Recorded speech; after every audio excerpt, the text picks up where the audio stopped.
Bismillahirrahmanirrahim. Assalamualaikum warahmatullahi wabarakatuh.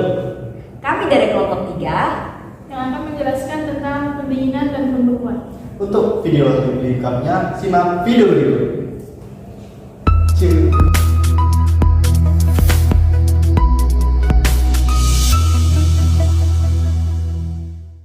Baiklah, di sini saya akan menyampaikan teknik pendinginan dan pembekuan.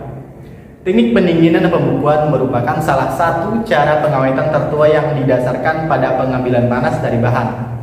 Teknik pendinginan atau bisa dibilang refrigerasi mengacu pada proses penurunan suhu produk yang tidak mencapai titik bekunya, yang artinya proses ini mendinginkan atau menurunkan suhu suatu produk pangan dan mengurangi kadar air, namun tidak membekukan sampai beku produk pangan tersebut.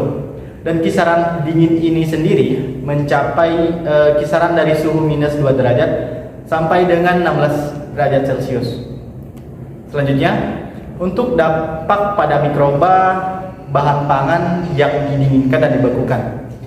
Pendinginan dan pembekuan dapat menghambat pertumbuhan mikroba dan laju beberapa reaksi kimia dan biokimia, sehingga mampu meningkatkan umur simpannya 2-5 kali lipat pada umur simpan yang biasanya setiap penurunan suhu 10 derajat. Namun, pendinginan juga dapat menyebabkan chilling injury atau perubahan tekstur yang ditandai dengan memar pada buah dan busuk. Bisa dilihat contohnya pada buah tomat yang busuk dari kisaran setelah matang sampai membusuk. Selanjutnya akan dijelaskan oleh teman saya. Nah, teman-teman, kali ini saya akan membahas apa sih perbedaan pendinginan dan pembekuan. Nah, perbedaan pendinginan dan pembekuan adalah pada suhu yang digunakan. Nah, kalau pendinginan merupakan proses pengambilan panas dari produk pangan sehingga suhu produk menjadi minus derajat Celcius sampai 8 derajat Celcius. Adapun pada proses pembekuan, suhu produk diturunkan sampai di bawah 0 derajat Celcius sampai minus 7 derajat Celcius. Bahkan dapat mencapai minus 40 derajat Celcius. Nah, jadi pada pendinginan, suhu memainkan peranan yang penting dalam menjaga kualitas dari produk yang disimpan. Jadi ketika suatu bahan pangan didinginkan, akan terjadi periode awal di mana bahan pangan berada dalam kondisi unsteady state. Pendinginan adalah proses penurunan suhu produk pangan, namun tidak sampai mencapai titik bekunya. Nah, pendinginan produk pangan biasanya dilakukan pada suhu minus 2 derajat Celcius hingga minus 16 derajat Celcius.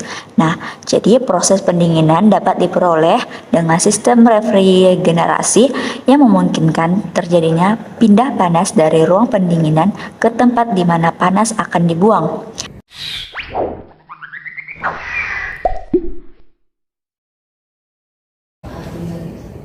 Baik, tujuan dari proses pembekuan ialah menurunkan suhu bahan atau produk pangan serendah dan seekonomis mungkin, sehingga reaksi kimia yang mengakibatkan kerusakan bahan atau produk pangan dapat dicegah. Pembekuan itu sendiri salah satu cara pengawetannya adalah membekukan bahan pada suhu di bawah titik beku pangan tersebut. Pembekuan. Pengawetan makanan dengan pembekuan berlangsung melalui beberapa mekanisme. Penurunan suhu produk sampai di bawah 0 derajat Celcius dapat mengakibatkan penurunan tingkat pertumbuhan mikroba yang cukup signifikan dan mencegah kebusukan produk.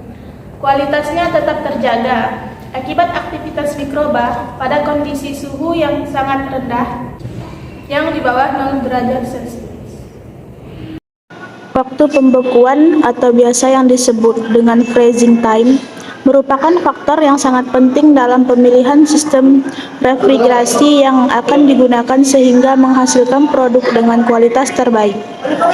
Freezing time membutuhkan suatu sistem kapasitas yang akan mempengaruhi kualitas produk.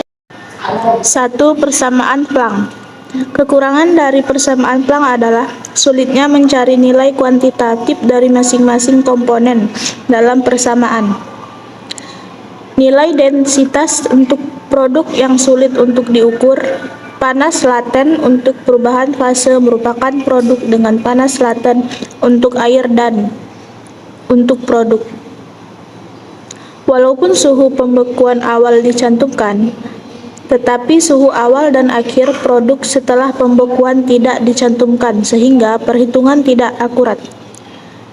Nilai konduktivitas termal untuk semua produk tidak tersedia. Walaupun dengan segala kekurangan yang dimiliki, persamaan Planck tetap saja digunakan oleh banyak orang dan menjadi populer karena kemudahan dalam menggunakannya. Penyimpanan produk yang dibekukan atau biasa yang disebut dengan frozen food store. Walaupun efisiensi pembekuan makanan dipengaruhi terutama oleh proses pembekuannya, kualitas produk yang dibekukan dipengaruhi secara signifikan oleh kondisi penyimpanan. Agar kualitas produk tidak berkurang, maka harus ditempatkan dalam kondisi lingkungan bersuhu rendah. Hal yang harus diperhatikan adalah bagaimana menggunakan suhu udara paling rendah untuk mengawetkan produk tanpa menggunakan energi refrigerasi yang boros. Faktor yang paling mempengaruhi kualitas frozen food adalah fluktuasi suhu penyimpanan. Apabila produk terkena udara luar, maka suhu produk akan berubah sehingga umur simpan akan berkurang. Aspek kuantitatif dari umur simpan produk beku telah diteliti oleh Schwimmer dan Van Arcedel dan Guadani. Nah, di sini saya akan melanjutkan sebuah materi, yaitu materi refrigerasi, di mana refrigerasi ini adalah proses pemindahan kalor dari suatu ruangan dengan temperatur yang rendah ke temperatur yang lebih tinggi, seperti berikut ini dan seperti ini. Untuk selanjutnya, penyerapan panas pada suhu rendah secara terus-menerus yang biasanya dicapai dengan menguapkan suatu cairan secara kontinu. Penggunaan refrigeran sangat dikenal pada sistem pendinginan udara pada bangunan transportasi dan pengawetan suatu bahan makanan dan minuman seperti ini, dan ini. Refrigerasi adalah suatu sistem, alat dan media yang berfungsi mengatur suhu hingga mencapai suhu di bawah ruangan dengan cara menyerap kalor dari suatu lingkungan kemudian melepaskannya ke lingkungan yang lain. Refrigerasi dicapai dengan melakukan penyerapan panas pada suhu rendah secara terus-menerus yang biasanya bisa dicapai dengan menguapkan suatu cairan secara kontinu. Manfaat refrigerasi antara lain adalah yang pertama, mengkondisikan udara pada mangan dalam bangunan atau rumah. Yang kedua, pengolahan atau transportasi atau penyediaan bahan-bahan makanan atau minuman menjadi legis terhadap aktivitas mikroorganisme.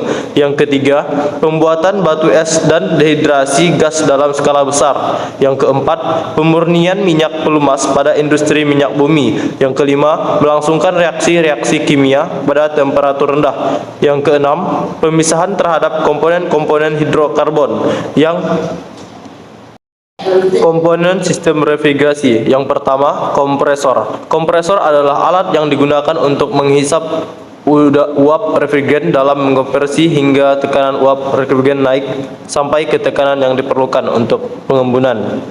Yang kedua, kondensor berfungsi untuk membuang kalor yang diserap dari evaporator dan panas yang diperoleh dari kompresor serta mengubah wujud gas menjadi cair. Yang ketiga, katup ekspansi. Katup ekspansi digunakan untuk mengekspansi secara adiabatik cairan refrigeran yang bertekanan dan bertemperatur tinggi sampai mencapai tingkat keadaan tekanan dan temperatur rendah. Yang keempat, evaporator. Evaporator juga disebut dengan boiler, freezer, toaster, cooling, chilling unit, dan lain-lain. Fungsi evaporator adalah untuk menyerap panas dari udara atau air di dalam ruangan yang didinginkan. Yang kelima, refrigeran merupakan suatu media pendingin yang dapat berfungsi untuk menyerap kalor dari lingkungan atau untuk melepaskan kalor ke lingkungan. Refrigeran yang digunakan pada sistem konvensi uap dapat dikelompokkan dalam beberapa jenis sesuai dengan unsur penyusunnya, yaitu senyawa halokarbon, senyawa anorganik, senyawa hidrokarbon, dan asetrop. Jadi, dapat disimpulkan bahwa pembekuan atau freezing adalah penyimpanan bahan pangan di bawah titik bekunya, di mana melibatkan proses perubahan fase air dari cair menjadi es dan kristal es. Nah, proses pembekuan ini mencapai suhu minus 18 derajat Celcius hingga minus 40 derajat Celcius. Sekian video dari kami. Kurang lebihnya mohon maaf. Kami pamit undur diri. Jangan lupa like, comment, share, dan subscribe. Dah.